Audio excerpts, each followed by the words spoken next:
Hello everyone, welcome to the 980th episode of BeiJing Talking. Today, I want to talk about something that has been spreading widely online, a rumor, claiming that the Chinese actor Yumenglong died as a kind of sacrifice for Xi Jinping's longevity, simply because they share the same birthday, June 15th. This rumor has gone viral in some circles, especially among overseas Chinese communities, but it is completely false. To understand why, we need to look deeper into Chinese culture. Specifically, how Chinese people calculate birthdays and what they mean when they talk about things like the lunar calendar and 八字, meaning the 8 characters of birth time. There are 2 calendars in China, Gregorian and lunar. In daily life, Chinese people actually live between 2 calendar systems. The Gregorian calendar, also called the Western calendar, is the one used for all official purposes, passports, ID cards, school documents, and birthdays celebrated on social media. When you ask someone their birthday, they will usually tell you this date. The other one is the lunar calendar, also known as the lunisolar calendar, which follows the cycles of the moon and the movement of the sun through the seasons. This calendar is still used for traditional festivals, spiritual rituals, and fortune telling. For example, the Chinese New Year and the Mid-Autumn Festival are based on the lunar calendar. So even though most Chinese people celebrate and record their birthdays using the Western calendar, when they go to consult a fortune teller, a monk, or perform a ritual, they will be asked for their lunar birthday, not their Gregorian one. What is 八字, the 8 characters of birth time? In Chinese astrology, there is an ancient system called 八字, literally 8 characters. It comes from 4 pairs of characters representing your year, month, day, and hour of birth, each expressed using one heavenly stem and one earthly branch from the traditional Chinese calendar. From these, practitioners can calculate your zodiac element, fortune circles, and even compatibility with others. So when someone wants to perform a ritual, read your fate, or match you with another person, they don't care about your Western date at all. They need your exact 八字, which depends on the lunar calendar and the hour you were born. That means even if 2 people share the same Western birthday, their 八字 and the lunar days can be completely different. Let's take Xi Jinping as an example. His Gregorian birthday, the one you see in official records, is June 15th, 1953. But on the lunar calendar, that day corresponds to the 5th days of the 5th lunar month. That means Xi Jinping's lunar birthday is the 5th days of the 5th month, not the June 15th in the lunar sense.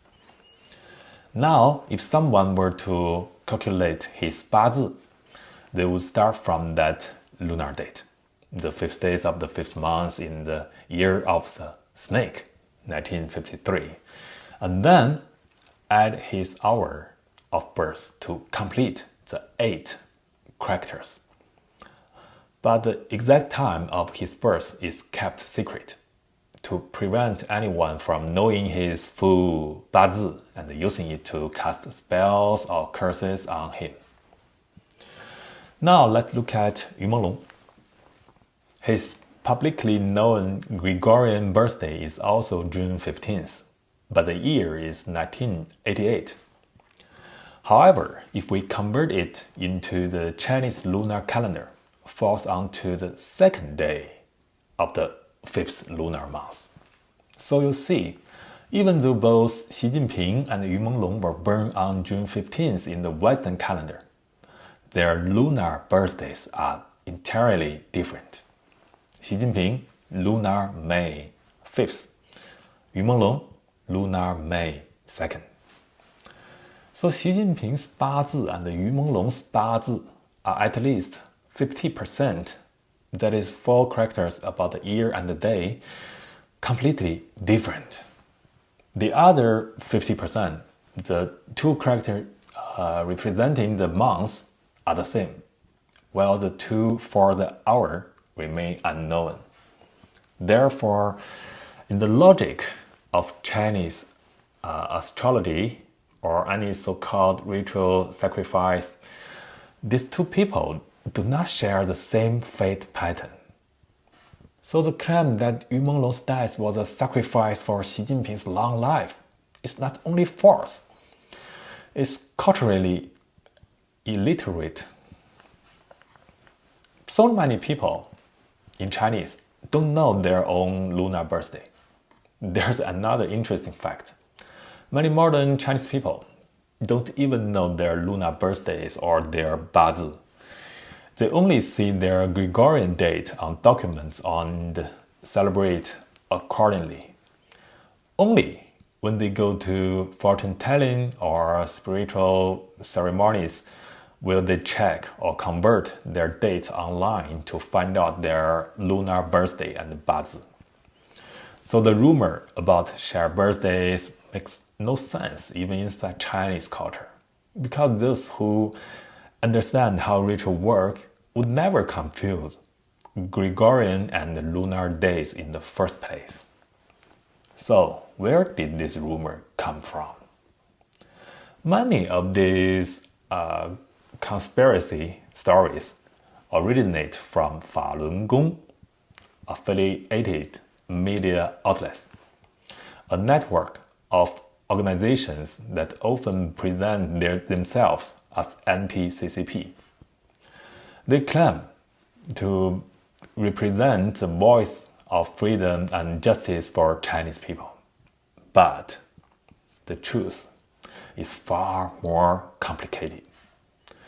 Their opposition to the CCP doesn't necessarily come from a genuine belief in freedom, democracy, or human rights.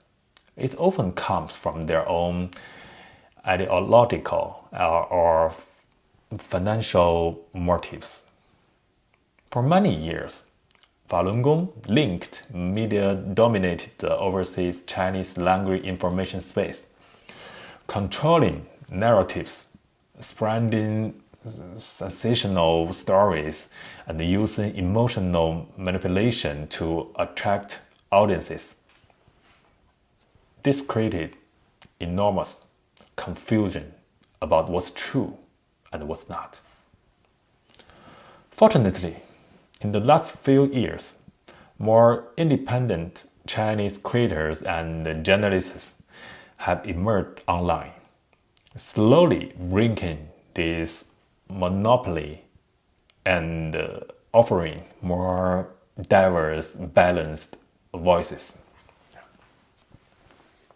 For some of you watching, this might be the first time you've ever cared about an issue involving Chinese people.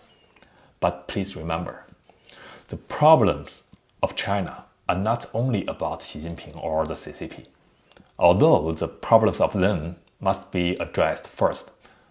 But the deeper issue lies within Chinese society itself, where most people have already stopped caring about the truth. They spread rumors not to find justice, but to release their emotion. Whenever a tragedy happens, there's an explosion of outrage, but soon it fades into silence. No truth, no accountability, no reflection. People pour all their hatred onto one or two figures, maybe Xi Jinping, maybe someone else. And once the anger cools, life goes back to normal. The deeper structural issues, lack of rule of law, lack of civic responsibility, lack of compassion, remain untouched. This is a real tragedy for modern China. It's not just the result of top-down information control, but also a long-term policy for keeping the people ignorant. So next time you see a rumor like this about birthday, sacrifice, or astrology, please remember that truth matters more than emotion. Understanding culture, context, and the reality is far more powerful than indulging in superstition or conspiracy. If you truly care about yumenglong or about the fate of ordinary Chinese people, don't let your sympathy be hijacked by those who exploit grief for profit or ideology. Seek truth, stay compassionate, and remember, only truth, not rumor, can make any real future possible. In the end, I want to say this. Even if yumenglong's death were not a sacrifice for Xi Jinping, it could still have been a sacrifice for someone else. Maybe. The true culprits behind yumenglong's death can be considered Xi Jinping himself, the Chinese Communist Party, and the system and the culture they have built and maintained for decades. They continue to bury the truth and the justice. Many people don't understand why they are so desperate to hide it. But it's actually very simple. Anything that exposes the dark side of how China really operates must be strictly controlled, because it contradicts their official propaganda. Such negative information could awaken the Chinese people. And once that happens, it would shake the foundation of their rule. So, don't forget to keep spreading and let more people know about yumenglong and to sign the Avaaz petition. You can find the correct link in the description and the pinned comment of this episode. Thank you.